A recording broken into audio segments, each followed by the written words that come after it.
«¿Qué clase de basura sin valor me diste?», dijo mi padre. Y luego me abofeteó frente a 30 invitados que sostenían copas de champán, la noche de su cumpleaños número 55, en una casa que yo había fregado de rodillas desde el amanecer. Salí corriendo por la puerta principal con nada más que una mochila y un moretón en la mejilla. No lo sabía en ese momento, pero esa bofetada sería lo último que Gerald Talbot me haría jamás, porque antes de la medianoche estaría sentada en una camioneta negra frente a un desconocido que pronunciaría 5 palabras capaces de deshacer 18 años de mentiras. Antes de continuar, tómate un momento para darle like y suscribirte, pero solo si esta historia realmente te llega. Deja un comentario diciéndome desde dónde me ves y qué hora es allá. Mi nombre es Hilary. Aunque durante la mayor parte de mi vida me obligaron a responder al nombre de Allison. Tengo 21 años. Ahora déjame llevarte de regreso a ese sábado por la mañana, el día en que Gerald Talbot cumplió 55 años y el último día que pasé bajo su techo. Puse la alarma a las 5 de la mañana, igual que todos los sábados. Solo que ese sábado llegó con una lista manuscrita de 2 páginas que Donna había dejado en el mostrador de la cocina la noche anterior. Barrer el patio. Acomodar las sillas plegables, 32 en total, una por cada invitado en la lista de Gerald. Planchar el mantel. Cortar los limones. Lavar a mano las fuentes de cerámica porque el lavavajillas deja manchas.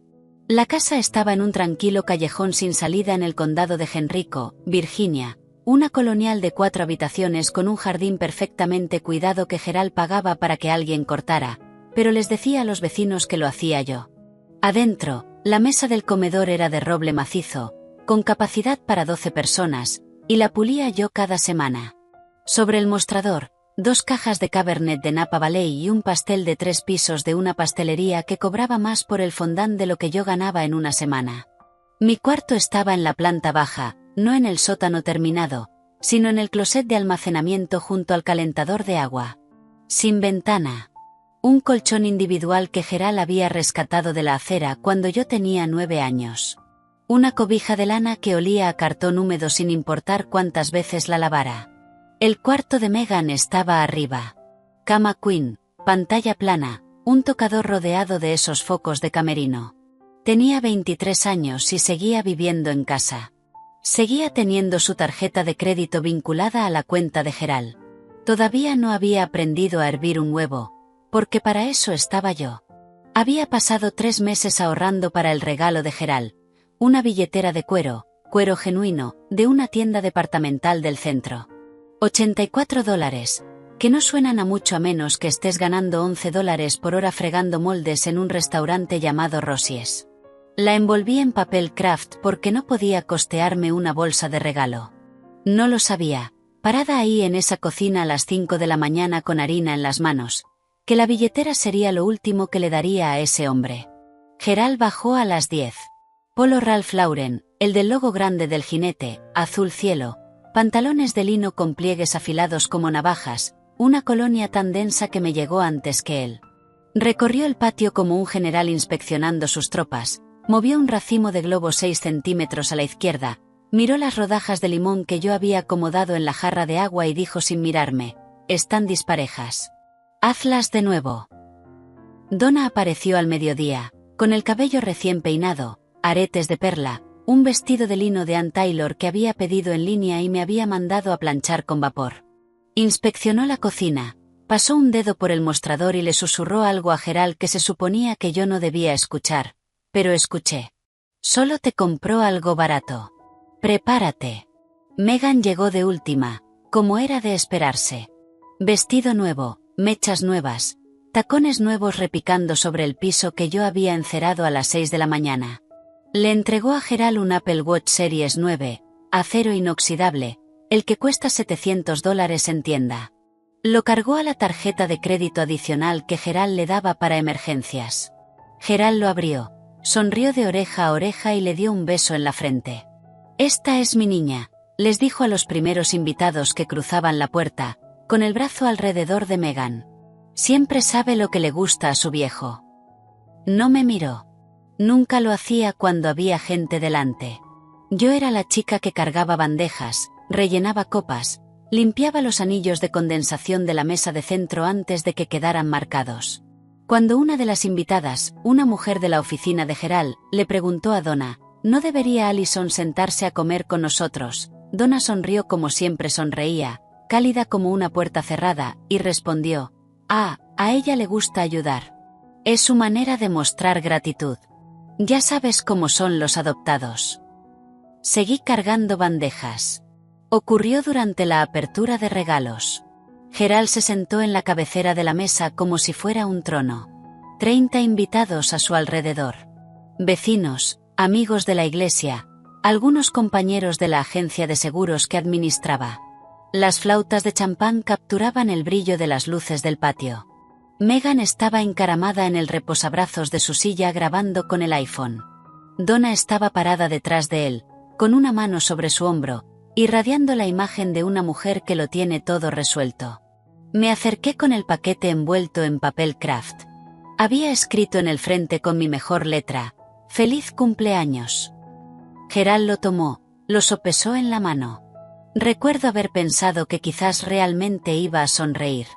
A veces sonreía cuando nadie podía acusarlo de ablandarse. Pero entonces rasgó el papel, sacó la billetera, la abrió, la cerró y la levantó como si fuera evidencia en un juicio. ¿Qué clase de basura sin valor me diste? Su voz cortó las conversaciones. Los murmullos se detuvieron. Los tenedores quedaron suspendidos en el aire. Alguien dejó una copa sobre la mesa con demasiado cuidado. Empecé a explicarme. Ahorré durante 3 meses. 3 meses y esto es todo lo que conseguiste. Se puso de pie. La silla raspó las piedras del patio. Hasta el perro recibe mejores cosas. Y entonces me golpeó. Palma abierta, directo en el lado izquierdo de la cara. El sonido fue seco y plano, de esos que no hacen eco porque no lo necesitan. Mi cabeza se sacudió hacia un lado. Una flauta de champán cayó de la mesa y se hizo añicos en el suelo del patio. Y por un segundo, ese fue el único sonido en el mundo. Nadie se movió. Donna miró hacia su plato. Un hombre de la oficina de Gerald estudió su servilleta. Megan se mordió el labio y siguió grabando. Una sola persona se puso de pie. Ruth Kessler, la vecina de al lado. 70 años, 1,50 m de estatura. Gerald, eso estuvo fuera de lugar. Métete en tus propios asuntos. Ruth volvió a sentarse, pero no me quitó los ojos de encima, y eso nunca lo he olvidado.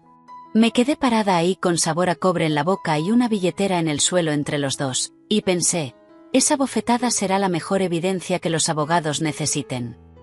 Todavía no entendía ese pensamiento.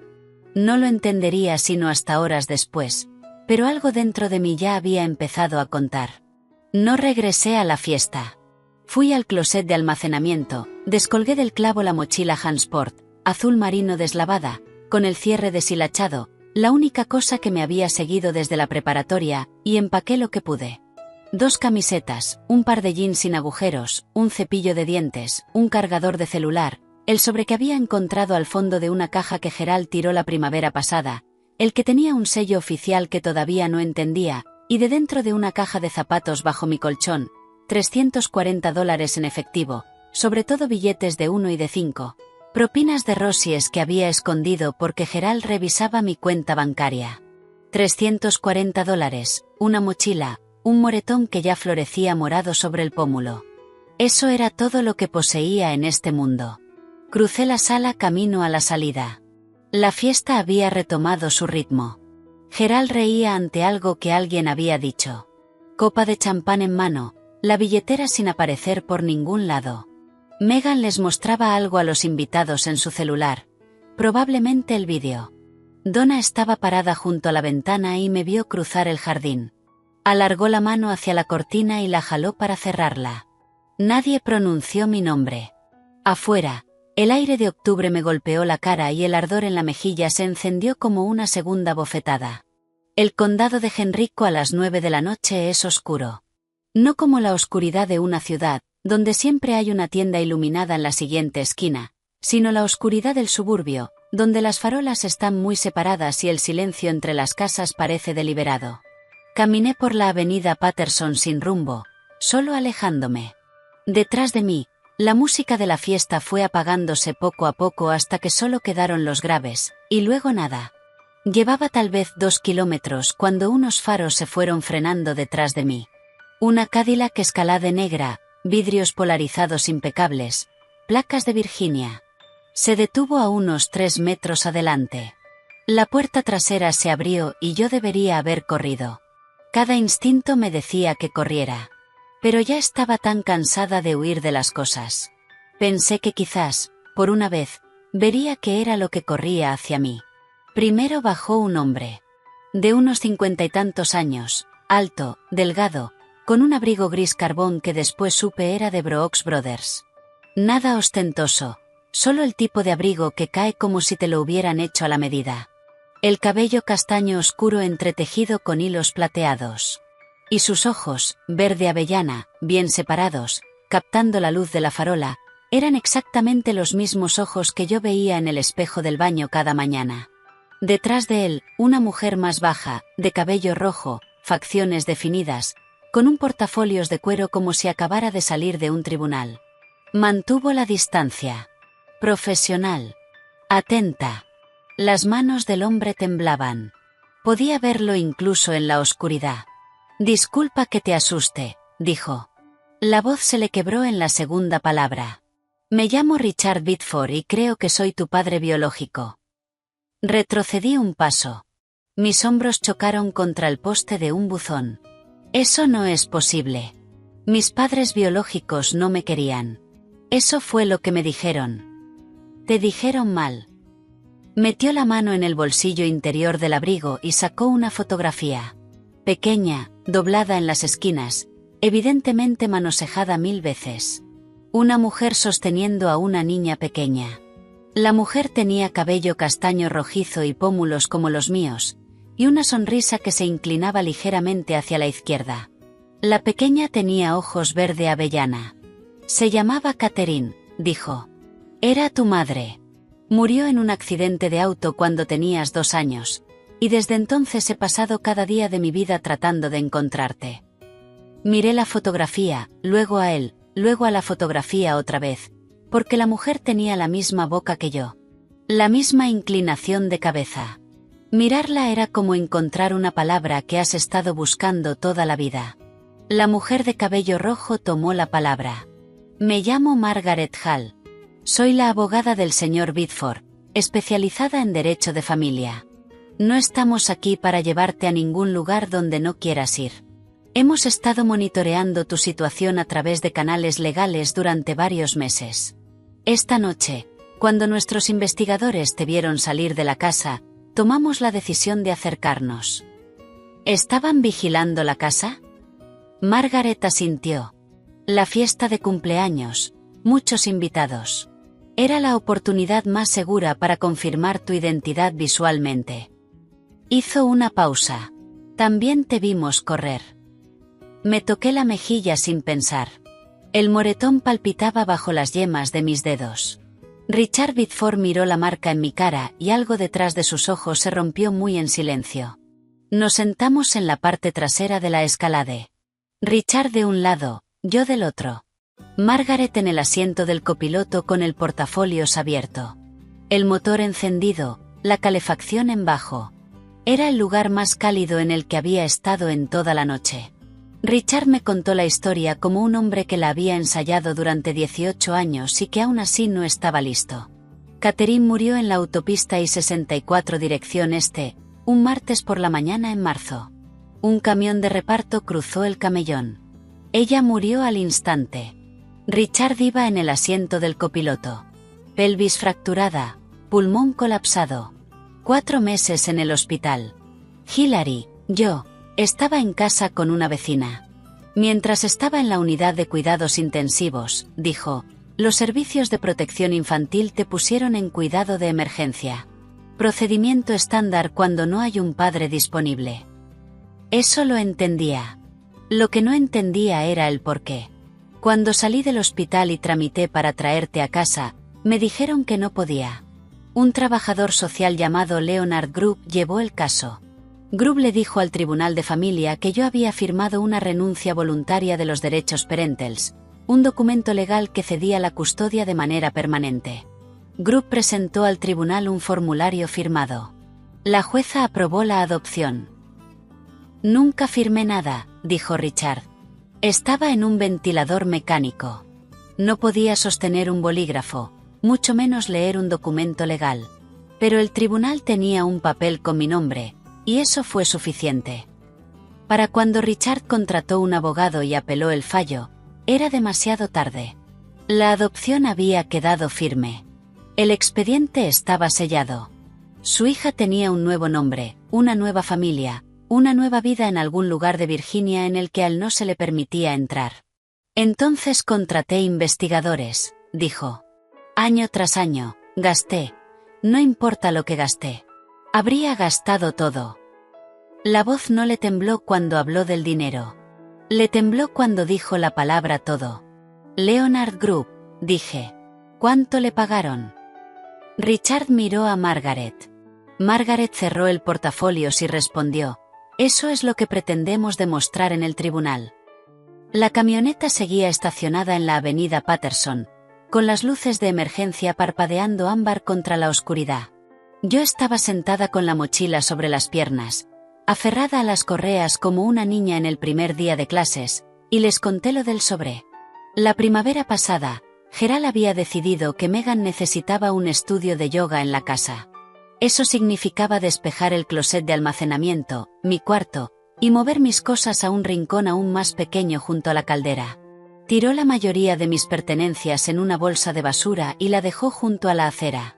Yo revisé la bolsa antes de que llegara el camión de basura, porque eso es lo que aprendes a hacer cuando nada de lo que tienes está a salvo. Revisas y guardas lo que puedes.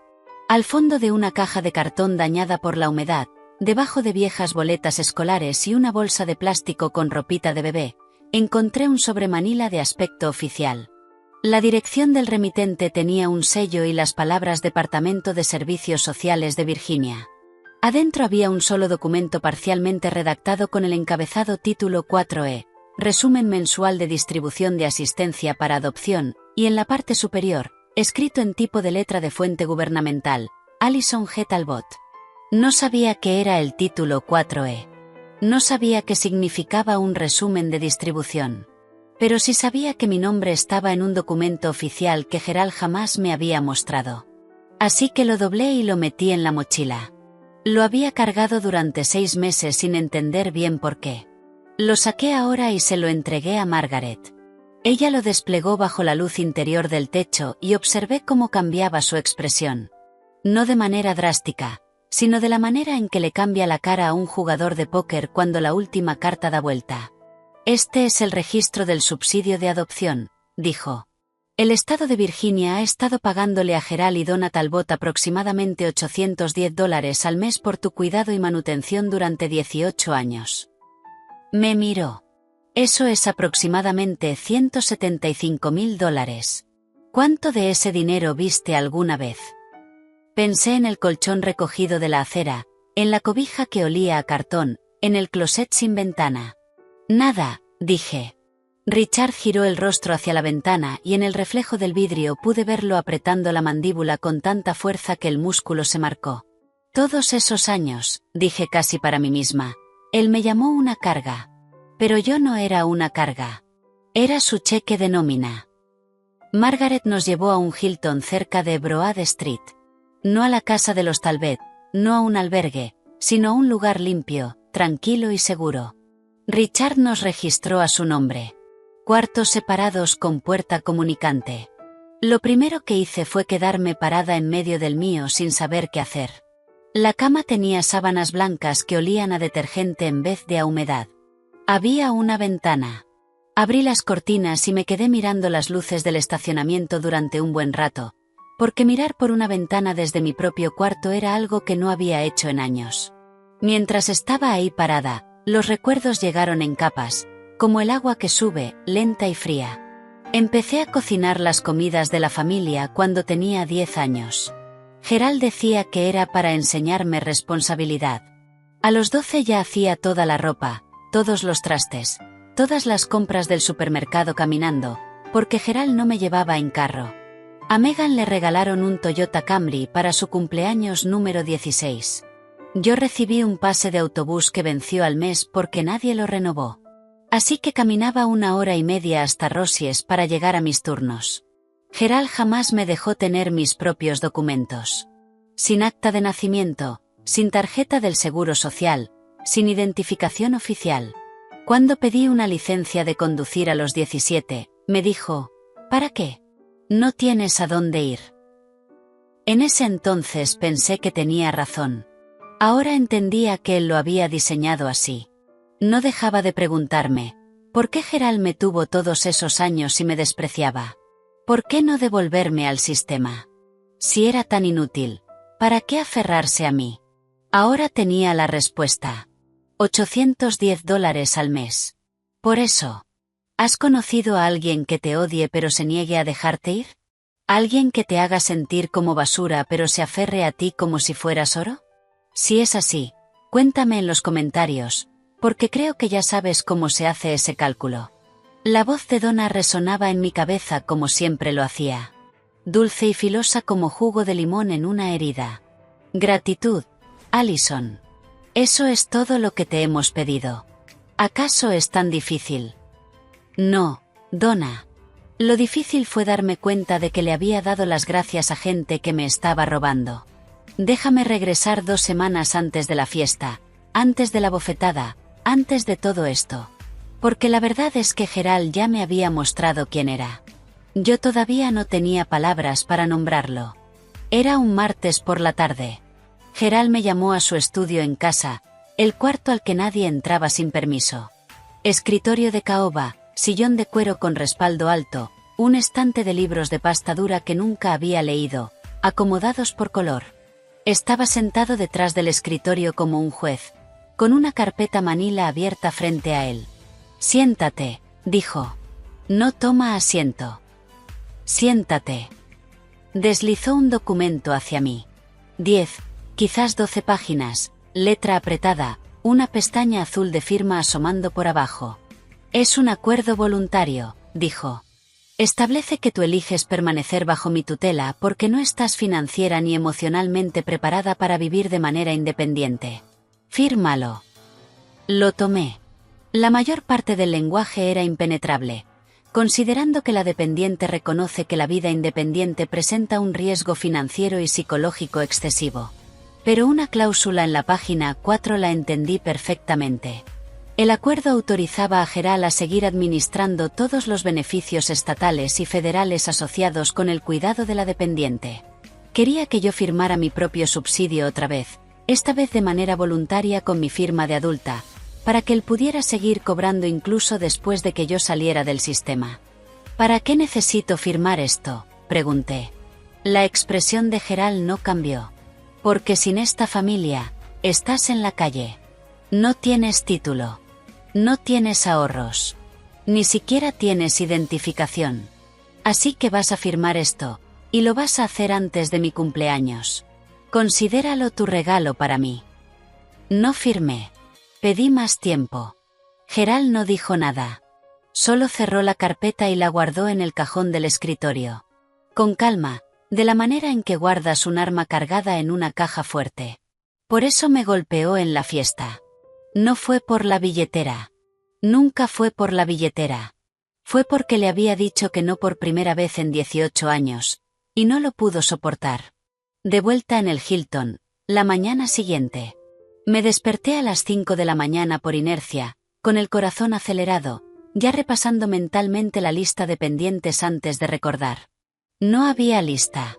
Solo había una habitación de hotel con sábanas blancas y una ventana llena de cielo gris de octubre. Un golpe en la puerta comunicante. Richard, ya vestido, con 2 tazas de café del lobby. Puso una sobre el escritorio y se sentó en la silla al otro lado del cuarto. No cerca, no lejos, simplemente presente. Como si temiera que si se movía demasiado rápido, yo volvería a desaparecer. Margaret llegó a las 8 con una bolsa de ropa. Adentro, un par de jeans nuevos y un suéter de cachemira color crema, todavía con etiqueta. Algo limpio que ponerte, dijo, práctica como siempre. Me los llevé al baño, me los puse y me miré en el espejo durante un buen rato. Era la primera vez en mi vida que usaba algo que nadie más había usado antes. Cuando salí, los ojos de Richard se enrojecieron en los bordes, pero no lloró. Solo asintió y dijo, Catherine tenía esa misma expresión. Como si estuviera decidiendo si podía confiar en el espejo. Me senté en el borde de la cama y dije lo que había estado pensando toda la noche. Necesito pruebas. No la foto, no la historia. Necesito una prueba de ADN. Si eres quien dices ser, la ciencia lo va a confirmar. Y si no lo eres, también necesito saberlo. Richard no parpadeó. Por supuesto. Margaret ya localizó un laboratorio acreditado en Richmond. Podemos ir hoy. Ninguna vacilación. Ninguna ofensa. Ningún juego de culpas. Solo, por supuesto. Había pasado 21 años en una casa donde hacer una pregunta se interpretaba como un ataque personal. Y aquí estaba un hombre que respondía como si las preguntas fueran lo más natural del mundo. Me he pasado la vida entera haciendo lo que me dicen, dije. Si voy a confiar en ti, será porque yo lo decidí, no porque no tuviera a dónde más ir. Richard dejó su café. Así es exactamente como debe ser. El laboratorio era un edificio de ladrillo bajo en la calle Kerry, limpio, clínico, de luz fluorescente.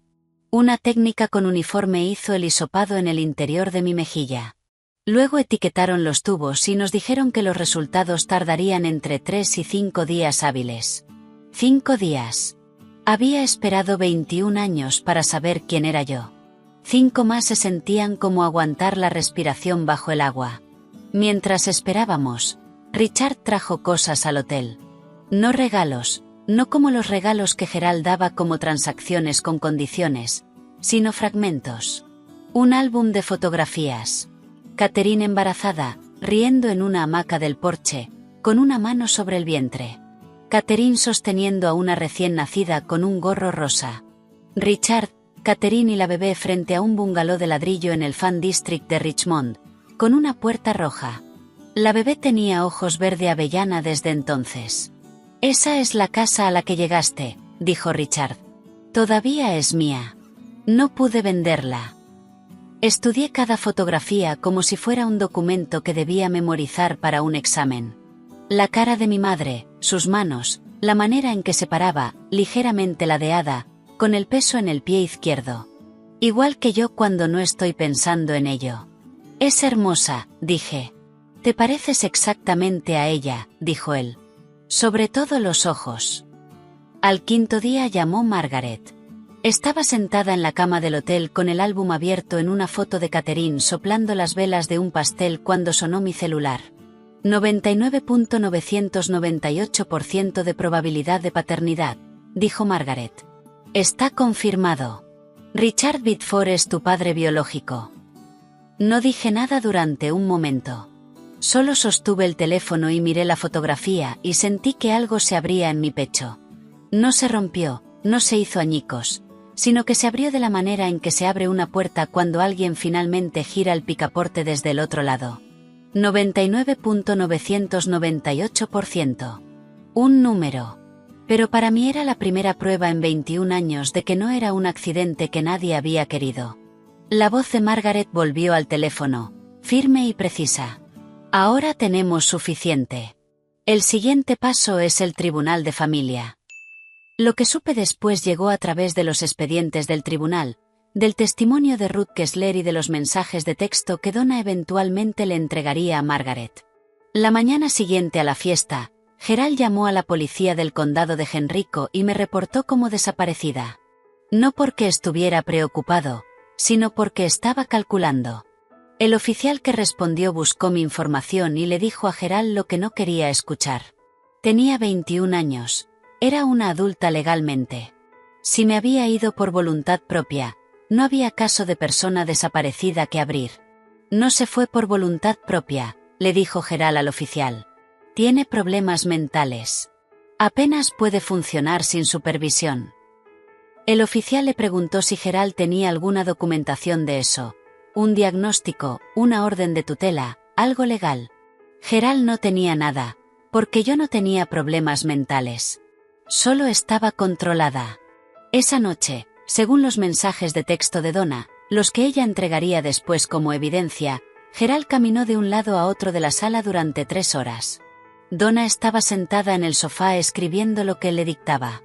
Gerald, si esa chica habla con alguien, con protección infantil, con un abogado, con quien sea, estamos acabados. Encuentra el expediente de adopción. Todo. Los originales. Donna, dijiste que ella no sabe nada. Gerald, no sabe. Pero si alguien le muestra dónde buscar. Él lo sabía. Siempre lo había sabido. La firma falsificada, el trabajador social sobornado, el subsidio que había cobrado durante 18 años sobre una niña a quien trataba como empleada doméstica. Gerald cargaba todo eso en la cabeza de la manera en que algunos hombres cargan deudas. Constantemente consciente, constantemente administrando, sin contemplar ni una vez que toda la estructura pudiera derrumbarse. Gerald no tenía miedo de perderme. Tenía miedo de lo que yo iba a descubrir en cuanto estuviera libre. No sabía que el hombre al que debería haberle tenido miedo, el hombre que había pasado 18 años y el costo de un investigador privado tratando de encontrar a su hija, estaba sentado en un Hilton a 20 minutos de distancia, armando un expediente de casi 8 centímetros de grosor. Margaret extendió los documentos sobre el escritorio del hotel como un cirujano acomodando sus instrumentos. Era la segunda vez que veía las pruebas, pero esta vez tenían dientes. Mira esto, dijo, deslizando una fotocopia hacia mí. Era la renuncia voluntaria de los derechos parentals, fechada en octubre de 2005. Al pie, una firma, Richard Biddeford. Ordenada, deliberada, ligeramente inclinada hacia adelante. Luego colocó junto a ella una segunda hoja, un informe certificado de la perito en documentos forenses, la doctora Ella Mars, quien había comparado la firma en el formulario de renuncia con 12 muestras conocidas de la escritura de Richard, declaraciones de impuestos, solicitudes hipotecarias, contratos comerciales que abarcaban 20 años. La presión del bolígrafo es inconsistente, dijo Margaret, señalando. La formación de las letras en el apellido no coincide con ninguna de las muestras. Hizo una pausa. La conclusión de la doctora Mars, y cito textualmente, es que la firma fue producida por una mano distinta a la de Richard Biddeford, con un alto grado de certeza. Dejó que eso se asentara. Luego sacó un tercer documento del expediente, un extracto bancario, una cuenta corriente personal a nombre de Leonard Group, el trabajador social que había llevado mi caso. El 14 de octubre de 2005, 6 días antes de que se finalizara la adopción, apareció un depósito de $5.000. La fuente, una transferencia electrónica desde la cuenta personal de Gerald R. Talbot.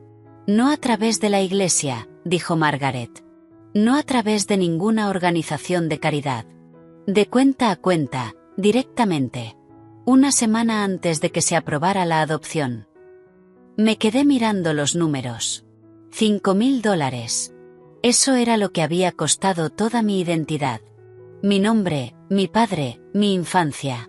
Cambiados por el precio de un carro usado. Richard estaba sentado al otro lado del cuarto, con los brazos cruzados y la mandíbula tensa. Ya había visto esos documentos antes, pero verme a mí verlos era algo diferente. Podía notarlo por la manera en que respiraba, poco profundo y cuidadoso, como un hombre que intenta no romper algo apretándolo demasiado fuerte. ¿Entonces la adopción puede deshacerse?, pregunté. Margaret cerró el expediente. Bajo la ley de Virginia, una adopción obtenida mediante fraude, incluyendo un consentimiento falsificado, puede declararse nula. Sí, puede deshacerse. 2 días antes de la fecha en el tribunal, llegó una carta a la recepción del Hilton dirigida a mí. Alison Talbot, no Hilary Biddeford, porque Gerald todavía se negaba a creer que yo tuviera algún otro nombre. Adentro había una sola página en el papel con membrete de la agencia de seguros de Gerald, escrita a mano, y una fotografía. Yo a los 3 años, sentada en las piernas de Gerald en la sala de la casa del callejón sin salida, con un vestido rosa que no recuerdo haber tenido. Él sonreía. Yo sonreía. Parecía una familia. La carta decía: Allison, no sé quién es este hombre ni qué te ha dicho, pero no es tu padre. Es un desconocido que se está aprovechando de una joven confundida. Nosotros somos tu familia. Hemos sido tu familia durante 18 años. Vuelve a casa. Podemos arreglar esto. Te perdono por haberte ido. Papá. La leí 3 veces. La palabra perdono me golpeó diferente cada vez. Primero como una puerta que se abre, luego como una cerradura que hace clic, luego como una mano que aprieta mi muñeca. Me perdonaba por haberme ido después de haberme golpeado. Me senté en el borde de la cama del hotel y sentí que el cuarto se inclinaba. 18 años de condicionamiento no se apagan porque una prueba de ADN diga 99.998%.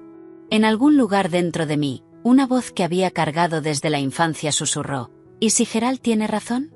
¿Y si todo esto es un engaño? ¿Y si Richard también quiere algo de ti? Miré a Richard, que estaba leyendo en la silla junto a la ventana, y dije: ¿cómo sé que no eres igual que él?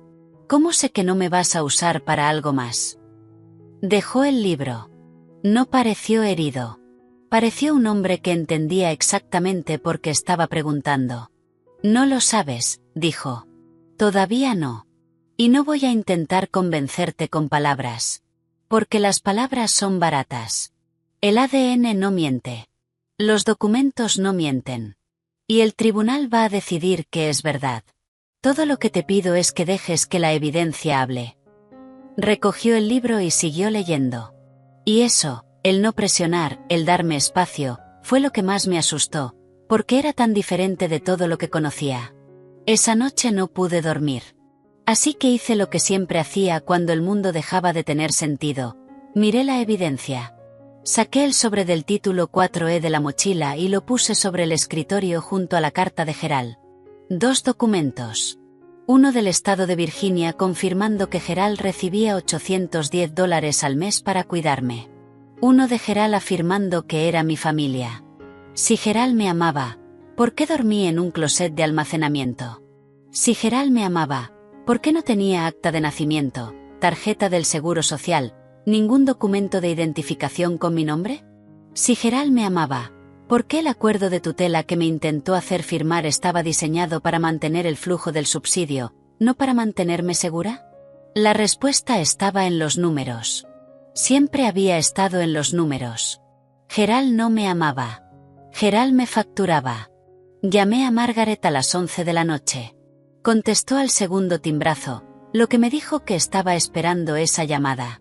Voy a ir al tribunal, dije. No porque confíe en Richard. No del todo, todavía no. Sino porque merezco saber la verdad. Me la he ganado. Con eso es suficiente, dijo ella. La tarde siguiente llegó al hotel Derek Simmons, de unos 40 y tantos años, mandíbula cuadrada, serio, trabajador social del Departamento de Servicios Sociales de Virginia asignado para revisar la petición de Richard. Me preguntó sobre mis condiciones de vida mientras crecía. Le hablé del closet, de los quehaceres, de los documentos que nunca tuve, del aislamiento.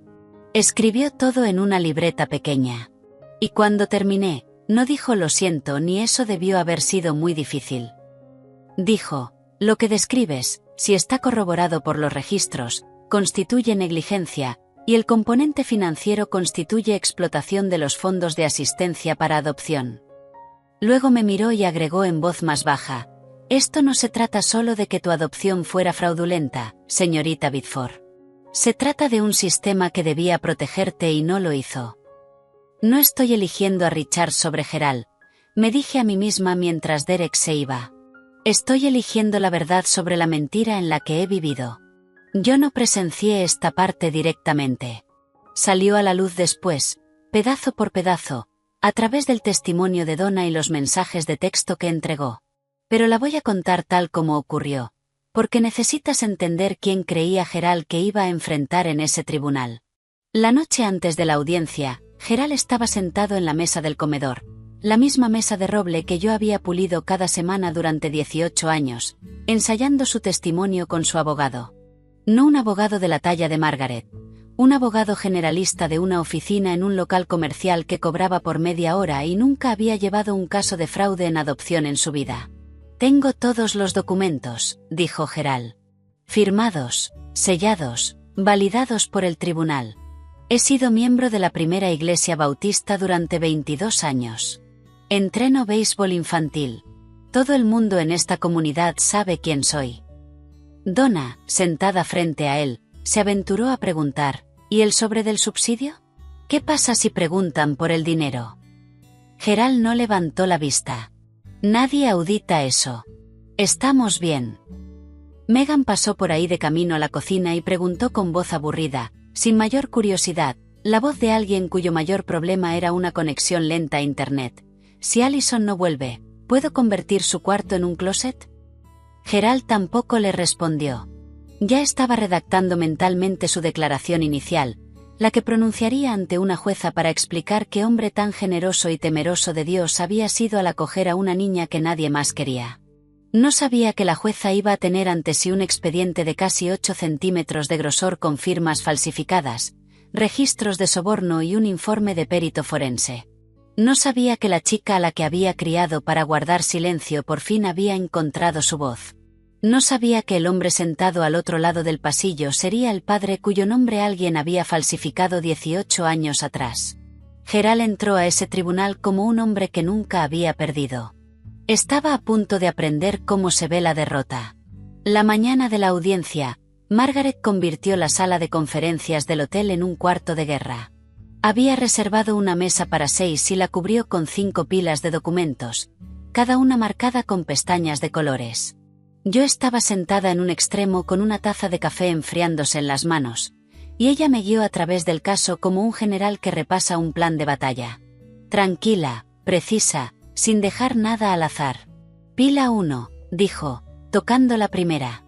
Resultados del ADN. Laboratorio acreditado. Cadena de custodia documentada. 99.998% de probabilidad. Irrefutable. Pila 2. El análisis forense de escritura de la doctora Elaine Mars. La firma en el formulario de renuncia no es de Richard.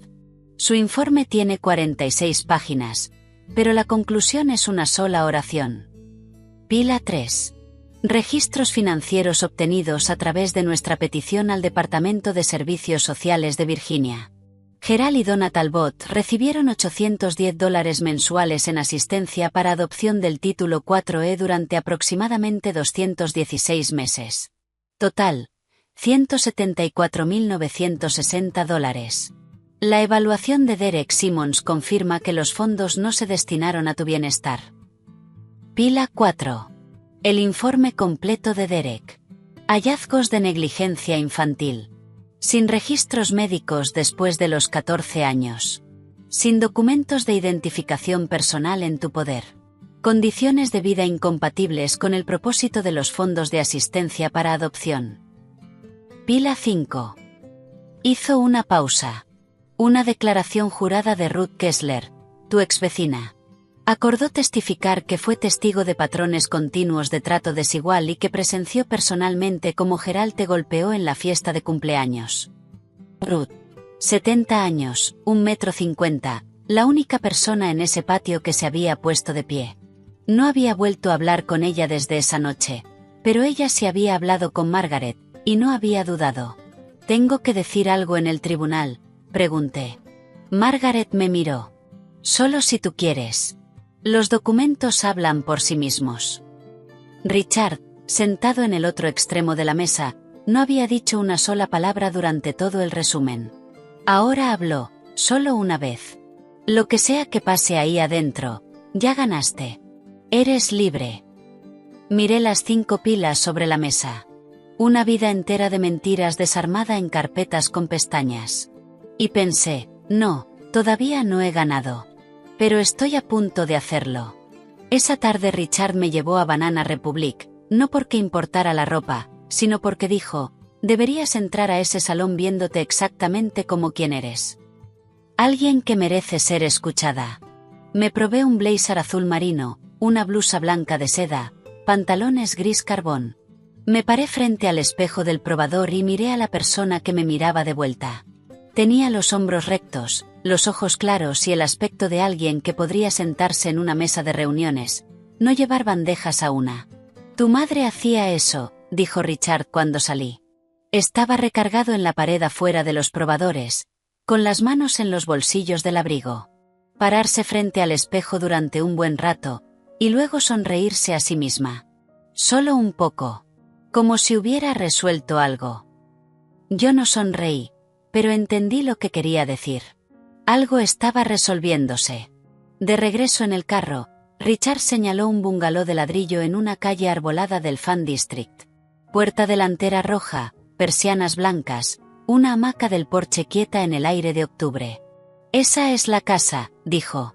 «La de las fotos». La miré por la ventana, la casa en la que nací, la casa de la que me sacaron, y no sentí el dolor que esperaba. Sentí algo más quieto, una especie de reconocimiento que se instala en el cuerpo en vez de en la mente. Esa noche, la noche antes de la audiencia, me senté en la cama del hotel y escribí en una libreta que había comprado en la farmacia de enfrente. No un discurso, no un plan, solo una línea para mí misma. Pase lo que pase mañana, nunca voy a volver a ese cuarto de almacenamiento. Nunca más voy a responder a un nombre que no es el mío. Nunca más voy a estar agradecida por ser usada. Dormí 4 horas. Soñé con una puerta roja que se abría. Tribunal de Familia de Richmond, un martes por la mañana a finales de octubre. El edificio era de ladrillo federal antiguo, entrada con columnas, pasillos con pisos que hacían eco con cada paso como si el edificio quisiera que supieras quién se acercaba. Llegué a las 8:30 con Richard a mi izquierda y Margaret a mi derecha. Derek Simmons unos pasos atrás cargando una caja de archivos llena de registros. Blazer azul marino, blusa blanca, cabello recogido en un chongo bajo.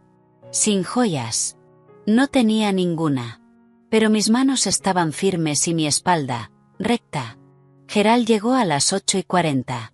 Traje gris, corbata burdeos, Donna del brazo con su vestido de Ann Taylor, Megan detrás con algo demasiado informal para un tribunal. Su abogado llevaba una sola carpeta. Gerald llevaba el mentón en el ángulo de un hombre que creía que esto era un trámite.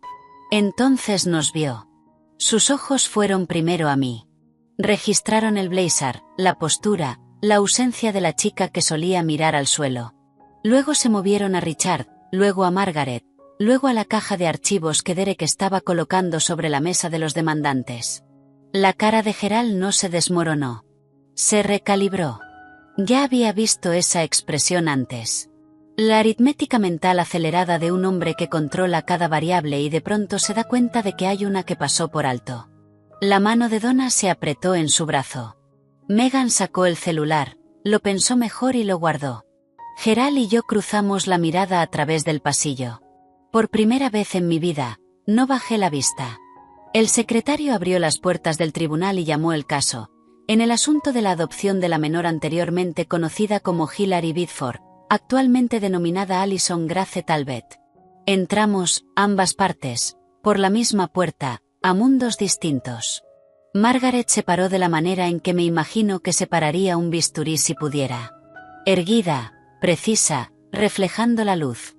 Se dirigió a la jueza, la honorable Patricia Dwyer, sin notas. Su señoría, estamos aquí hoy para presentar evidencia de que la adopción de Hilary Bidford, conocida durante los últimos 18 años como Alison Grace Talbot, fue obtenida mediante fraude.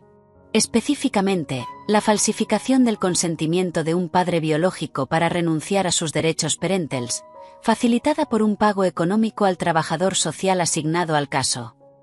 Presentó primero los resultados del ADN. El affidavit jurado del técnico de laboratorio, la cadena de custodia, el número 99.998%. La jueza Dwyer examinó el informe, acomodó sus anteojos de lectura y lo dejó a un lado con un pequeño asentimiento. Luego Margaret introdujo el análisis forense de escritura. El informe de 46 páginas de la doctora Ella Mars condensado en su párrafo final, es mi opinión profesional, con un grado razonable de certeza científica, que la firma en la renuncia voluntaria de los derechos parentales con fecha de octubre de 2005 no fue producida por la mano de Richard Bidford. El abogado de Gerald se puso de pie.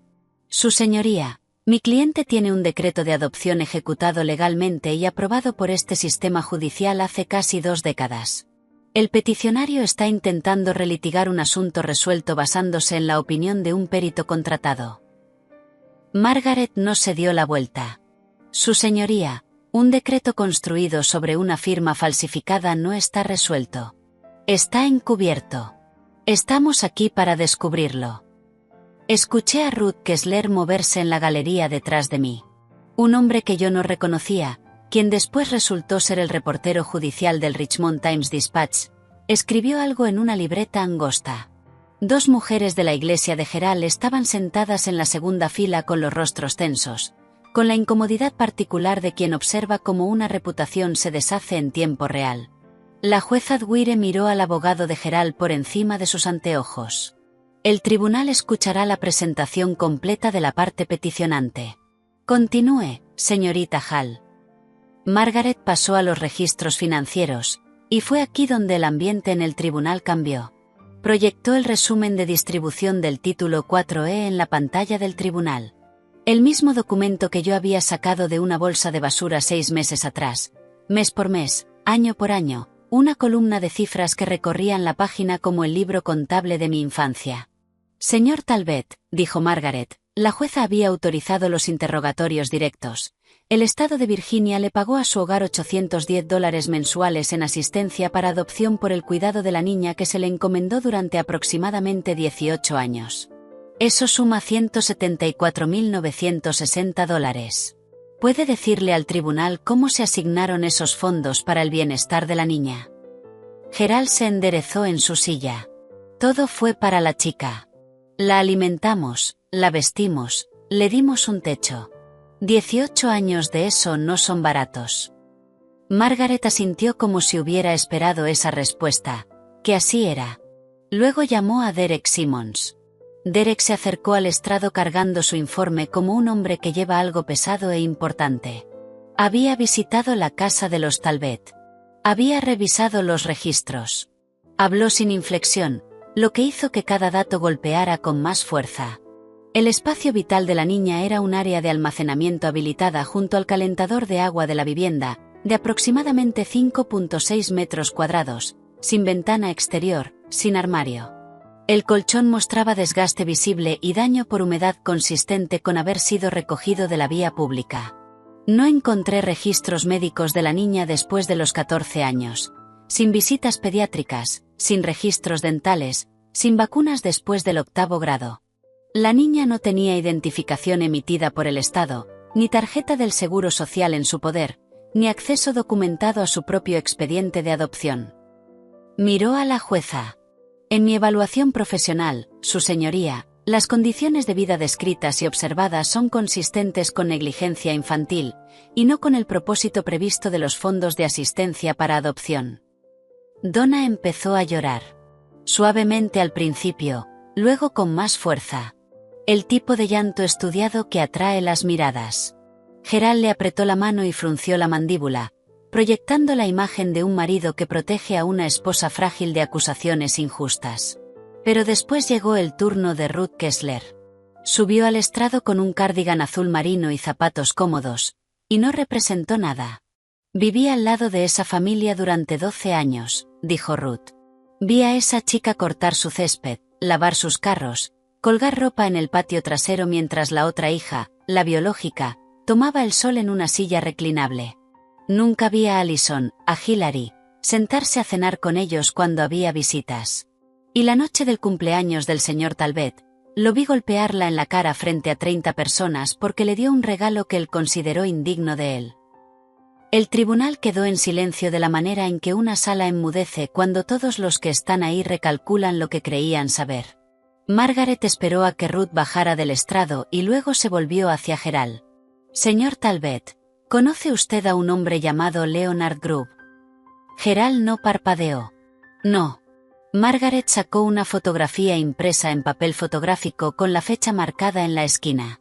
2 hombres parados junto a una mesa plegable en un evento al aire libre. Uno era Gerald, 10 años más joven, polo, plato de cartón en mano. El otro era un hombre delgado con lentes y una credencial del Departamento de Servicios Sociales de Virginia colgada al cuello. Esta foto fue tomada en el día de campo comunitario de la primera iglesia bautista en junio de 2004, dijo Margaret. Un año antes de que se finalizara la adopción. El hombre a su lado es Leonard Grubb, el trabajador social asignado al caso de Hilary Bidford. Sigue sosteniendo que no lo conoce. La mandíbula de Gerald se movió. Puede que lo haya conocido de pasada. Los eventos de la iglesia son grandes. No recuerdo cada cara. Suficiente para recordar mandarle $5,000. Margaret colocó el extracto bancario en el proyector. La cuenta corriente personal de Gerald. 14 de octubre de 2005. Transferencia electrónica. Destinatario: Leonard M. Grubb. ¿Puede explicar este pago? Eso fue una donación para la iglesia. Fue una contribución comunitaria. Enrutada desde su cuenta personal directamente a la cuenta personal del señor Grubb, no a la cuenta de la iglesia. Gerald se giró hacia su abogado, quien estudiaba la superficie de la mesa con la intensidad de un hombre buscando una salida ahí. No llegó ninguna objeción. Le di todo a esa chica. La voz de Gerald se quebró hacia arriba, afilada como una bofetada. Ya estaba de pie, con una mano plana sobre la mesa. 18 años, una casa, comida, ¿y así me lo agradecen? Aparece un estafador y de repente soy el villano. Señor Talbot. La voz de la jueza Dwyer fue baja y definitiva. Siéntese. Ahora.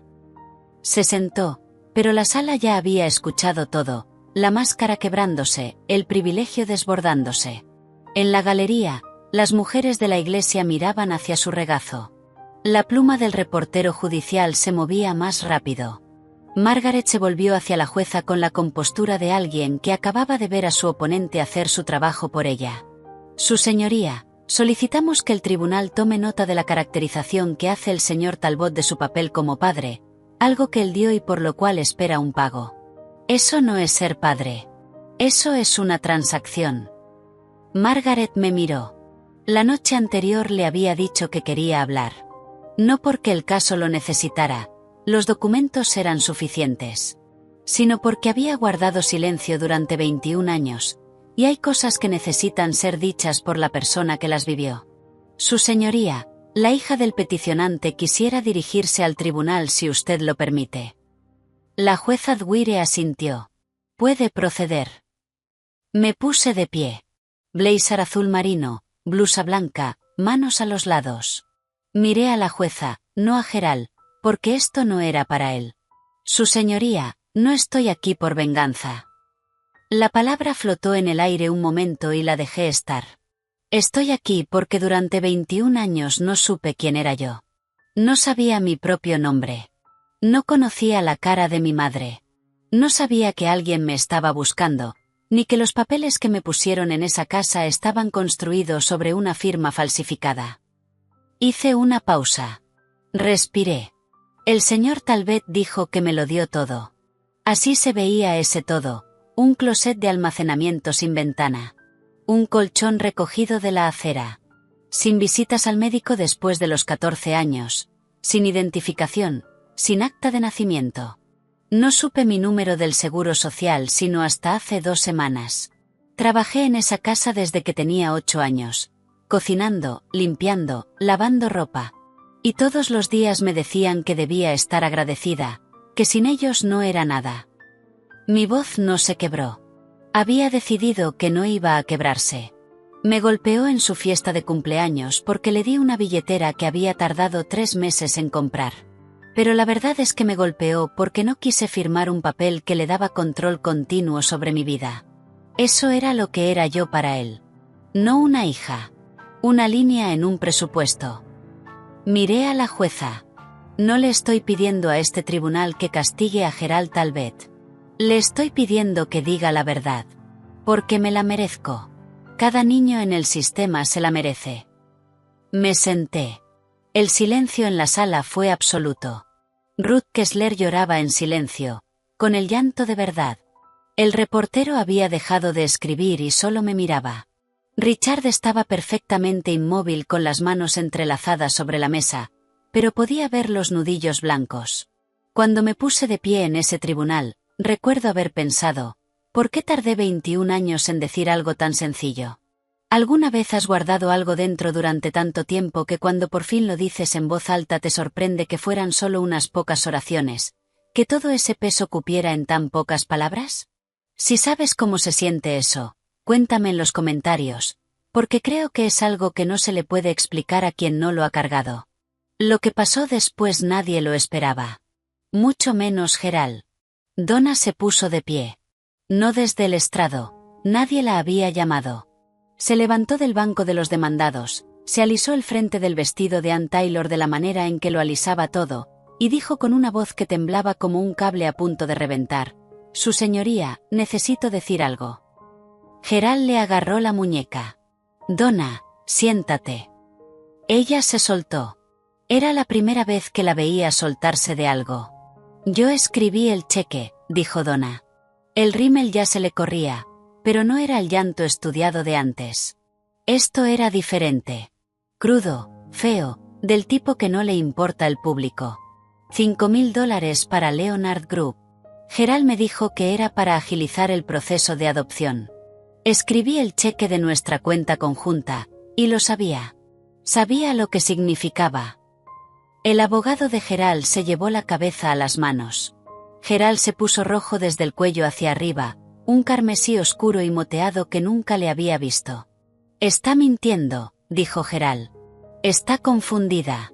Se está protegiendo a sí misma». «Me estoy protegiendo a mí misma». La voz de Donna se quebró, aguda y desesperada. «Porque llevo 18 años protegiéndote a ti y ya no puedo más. Te vi golpear a esa chica. Te vi trabajarla como a una mula. Y no dije nada porque te tenía miedo, Gerald. Exactamente a esto». La jueza Dwyer la dejó terminar. El tribunal estaba tan silencioso que podía escuchar el zumbido de las lámparas fluorescentes sobre nuestras cabezas. Megan estaba paralizada en la galería, con el celular en el regazo y la boca abierta. «Señor Talbot», dijo la jueza, y su voz cargaba el peso de alguien que ha visto mucho y que todavía es capaz de consternarse. «Un solo exabrupto más y lo pongo en desacato». Gerald se quedó quieto como una piedra, y por primera vez en mi vida lo vi tener miedo. La jueza Dwyer tardó 12 minutos en revisar los documentos finales. 12 minutos. Lo sé porque miraba el reloj de la pared del tribunal, el analógico de los de antes, con un segundero que hace tic-tac en vez de barrer, y conté cada vuelta. Cuando levantó la vista, no se dirigió primero a Gerald. Se dirigió a mí. «Señorita Biddeford». Y usaré ese nombre ahora porque la evidencia ante este tribunal así lo impone. El tribunal ha revisado la petición, el análisis forense de escritura, los registros financieros, el testimonio del trabajador social y de la testigo vecina, los resultados del ADN y la declaración que la señora Talbot hizo de manera voluntaria. Se quitó los anteojos. La evidencia no admite ambigüedad. La renuncia voluntaria de los derechos parentales presentada en octubre de 2005 contiene una firma que ha sido determinada por análisis forense certificado como fraudulenta. El padre biológico, Richard Biddeford, nunca consintió la terminación de sus derechos parentales. La adopción que siguió fue, por lo tanto, construida sobre una base de falsificación, y según la evidencia financiera presentada, facilitada por un pago directo al trabajador social asignado al caso. Se volvió hacia Gerald. Estaba sentado rígidamente erguido, con la corbata todavía anudada, las manos planas sobre la mesa, un hombre sosteniendo la postura de la autoridad mientras la autoridad se le escapaba. Es el fallo de este tribunal que la adopción de Hilary Biddeford, denominada Alison Grace Talbot, se declara nula de pleno derecho. La adopción queda anulada en su totalidad. Gerald no se movió. Asimismo, el tribunal ordena a Gerald y Donna Talbot la restitución total de todos los fondos de asistencia para adopción del título 4E recibidos, por un total de $174.960, al estado de Virginia. Donna emitió un sonido que no era exactamente una palabra. Por último, este tribunal remite el asunto a la Fiscalía del Condado de Henrico para la investigación de posibles cargos penales, incluyendo, entre otros, falsificación en violación del Código de Virginia sección 18.2-172.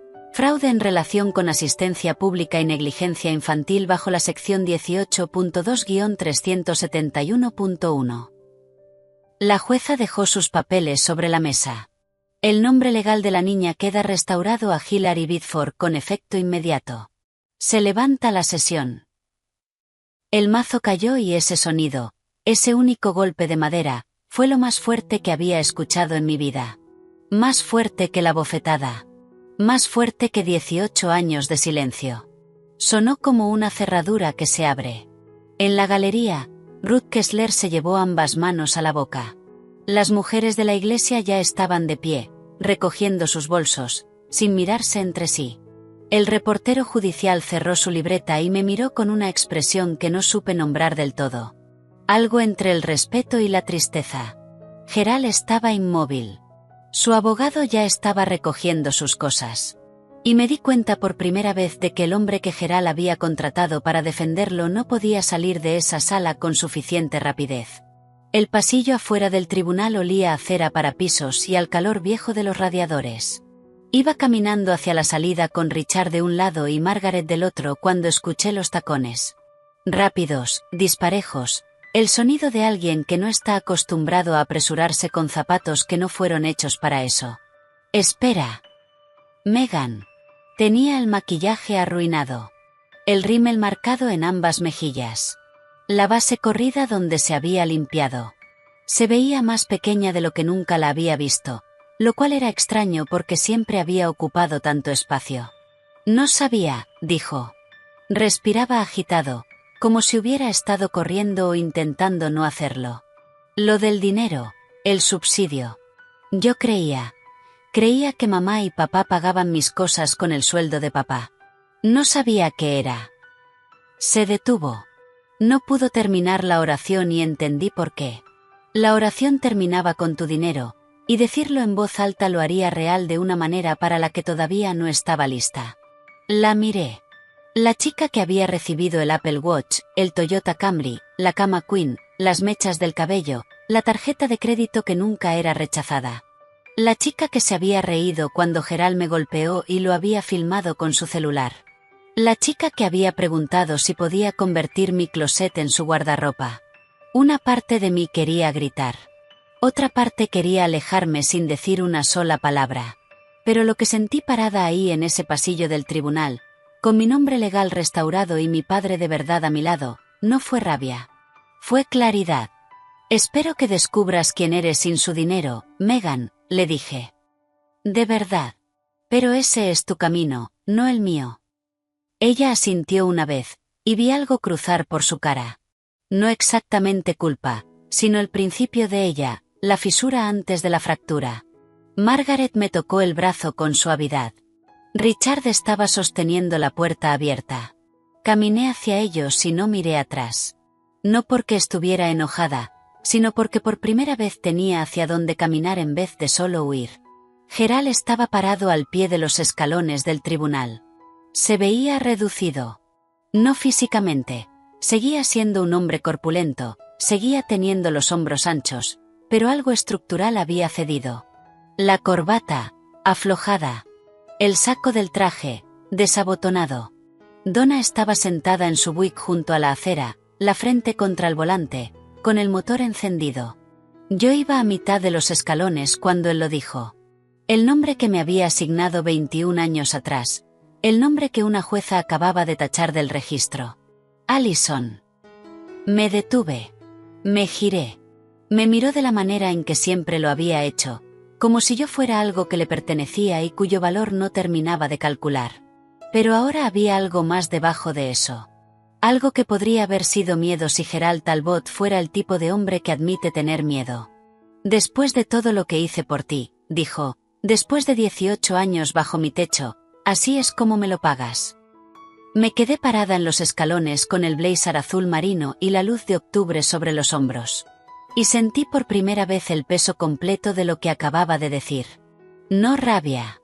Reconocimiento. Porque incluso ahora, incluso con el fallo de la jueza resonando todavía en el aire, incluso con un informe forense que probaba que él había falsificado la firma de un hombre para robarle a su hija. Gerald Talbot creía que se le debía algo. Me llamo Hilary, dije. Y tú no hiciste nada por mí.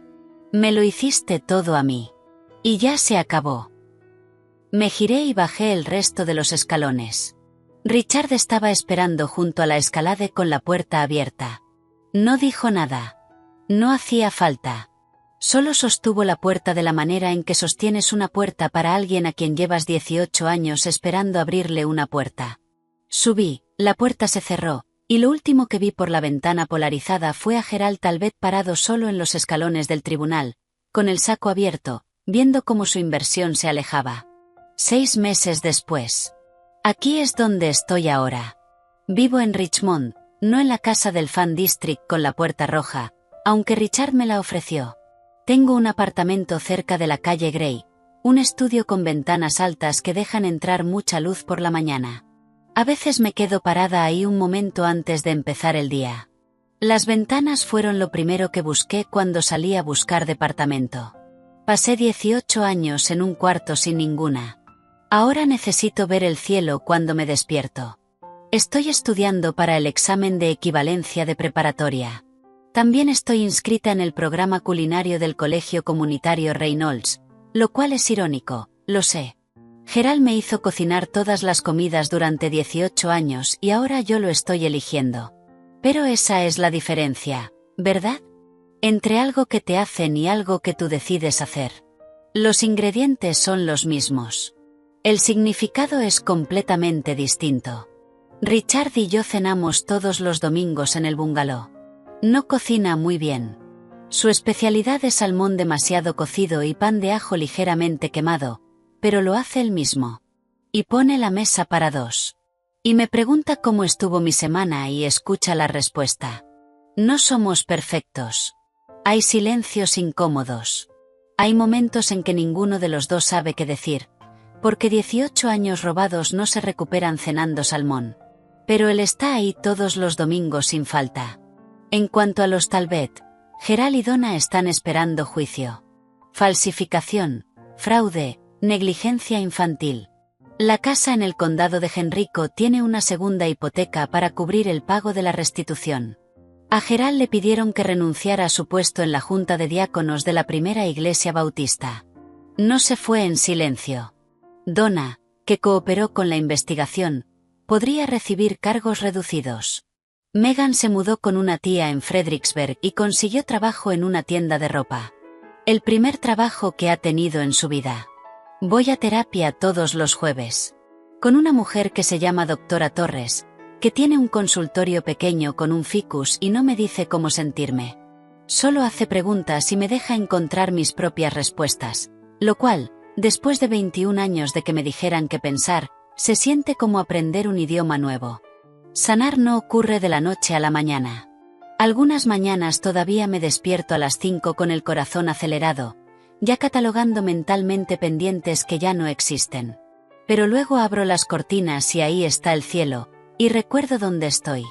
Quiero ser clara sobre algo antes de terminar. Esta historia no es sobre venganza. Sé que puede parecer eso. El tribunal, el fallo, la orden de restitución, los cargos penales. Pero venganza significaría que quiero que Gerald sufra como sufrí yo, y eso no lo quiero. Lo que quiero es que rinda cuentas. Esas son cosas distintas. La venganza es un fuego que enciendes esperando que queme a otra persona. La rendición de cuentas es simplemente encender la luz para que todos puedan ver lo que ya estaba ahí. Si estás en una familia donde te toleran en vez de amarte, donde tu presencia es soportada y no valorada, donde te han enseñado que la gratitud significa silencio y que obedecer significa sobrevivir, quiero que escuches esto. Tú no eres el problema. Nunca fuiste el problema. Las personas que te hicieron sentir como una carga cargaban sus propias deudas y pusieron el peso sobre ti porque eras lo suficientemente pequeño como para aceptarlo. Mereces saber tu propio nombre. La familia no es papeleo. No es un decreto judicial ni un expediente de adopción ni una firma falsificada o no. La familia es la persona que se sienta contigo mientras aprendes a confiar de nuevo. La persona que dice claro que sí cuando le pides pruebas en vez de fe. La persona que te abre la puerta y no te pide que estés agradecida por ello. El domingo pasado, Richard y yo nos sentamos en el porche del bungalow de la calle del Fan District. El de la puerta roja. Él tomaba café. Yo leía. Ninguno de los dos hablaba, y fue el silencio más cómodo que he conocido. En un momento él me miró y dijo, «Me alegra que estés aquí». Y yo le dije, «A mí también». Me llamo Hilary Bitford, y por primera vez en mi vida sé exactamente quién soy. Gracias por quedarte hasta el final. Si esta historia te hizo sentir algo, enojo, alivio, reconocimiento, o simplemente la comprensión silenciosa de que también has estado en un cuarto así, escríbelo en los comentarios. Los leo todos. Y si quieres escuchar lo que le pasó a una mujer a quien sus suegros echaron de la casa en Nochebuena, esa historia está en la descripción aquí abajo. Dale clic. Te lo prometo, no te va a arrepentir. Hasta la próxima. Cuídense mucho. Y si alguien todavía te está diciendo que deberías estar agradecida por ser maltratada, tienes permiso de dejar de escucharlo.